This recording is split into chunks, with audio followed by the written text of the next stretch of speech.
Samahan niyo akong gawin natin yung ating beanie cake. Yung ating beanie cake na ang kanyang flavor is, ayan, ube de leche. Ang pakasarap, tingnan niyo naman kung gaano yan kasarap ang ating ube de leche.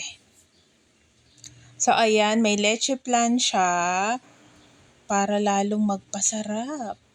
Meron ka ng 2-in-1 dessert. Meron ka ng leche plan, meron ka pang cake, diba?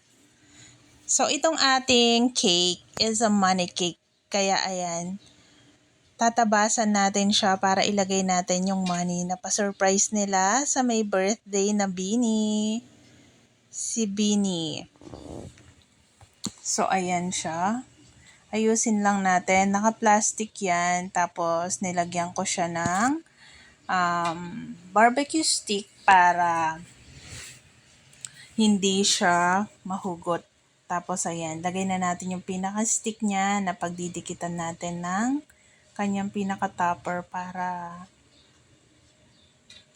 maka-stand na siya dyan. So, kailangan, kung mapapansin nyo, nilagay ko na rin yung logo natin para hindi tayo mamali kung alin yung harap, alin yung likod. Kasi pag yung likod yung nahila, sasama lahat yung ating money cake. Kaya dapat laging lalagyan ng tanda kung saan talaga yung pinaka-front niya. Tapos 2 color siya, purple and pink. Ayan, ang ating si Beanie. Pakinisin lang natin siya.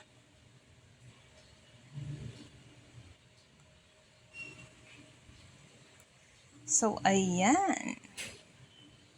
After natin pakinisin, lalagay natin yung design niya. Ayan. Tapos, syempre, linisin natin yung pinakababa para naman hindi siya messing tignan. At saka, i-chill muna natin siya for a few minutes para mag-set siya. Tapos, ayan na siya. Taran! Hindi ko na napakita yung pag-ano ko lang